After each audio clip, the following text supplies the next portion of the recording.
नमस्कार. गडचिरोली जिल्ह्यातील समस्त जनतेला मी आवाहन करतो की आपण ज्या पद्धतीनं राज्याचे मुख्यमंत्री देवेंद्र फडणवीस साहेब हे मागील 3 वर्षापासून या जिल्ह्याचं पालकत्व स्वीकारलेले आहेत.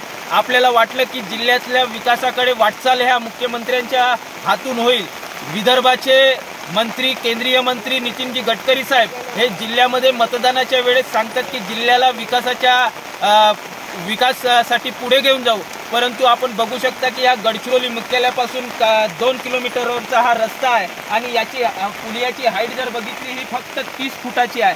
या रस्त्यामुळे नेहमी गडचिरोली जिल्ह्याची बाजारपेठ गडचिरोली जिल्ह्याच्या लोकांना दळणवळण करण्यासाठी प्रचंड त्रास होतो. तरी या जनतेचे जे समस्या आहेत, मूळ समस्या आहेत, याच्याकडे राज्य शासन आणि केंद्र शासनाचा दुर्लक्ष आहे.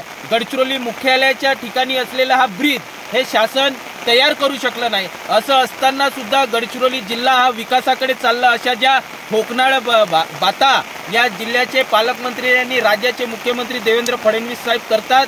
मित्रांनो, या जिल्ह्याचा विकास खऱ्या अर्थानं जर करायचा असेल तर याच्या जिल्ह्यामध्ये पूर्णवेळ पालकमंत्री आपल्या जिल्ह्याला मिळाला पाहिजे. ही मागणी जोर लावून धरली पाहिजे, जेणेकरून या शासनाला या जिल्ह्यातील अनेक ज्या अडचणी आहेत त्या भिजल्या पाहिजे आणि त्याच्यातून कुठंतरी आपल्या जिल्ह्याला विकासाकडे घेऊन जाण्यासाठी मार्ग निघाला पाहिजे. त्याकरिता आपण सुद्धा राज्याचे मुख्यमंत्री देवेंद्र फडणवीस साहेबाला जिथे जिथे पूर परिस्थिती आहे तिथून आपण व्हिडिओ तयार करा आणि राज्य शासनापर्यंत हे व्हिडिओ पाठवा, जेणेकरून मुंबईत बसून या जिल्ह्याचा विकास होणार नाही तर गडचिरोली जिल्ह्याकडे सातत्यानं लक्ष देऊन या जिल्ह्याचा विकास आपल्याला सगळ्यांना करावा लागेल. मी आपल्या या व्हिडिओच्या माध्यमातून राज्य शासनाला आणि केंद्र शासनाला विनंती करतो की या गडचिरोली जिल्ह्यातील अतिदुर्गम भागातील या आदिवासी बहुल जिल्ह्याला न्याय मिळवून देण्यासाठी येणाऱ्या काळामध्ये आपण प्रयत्न करावे.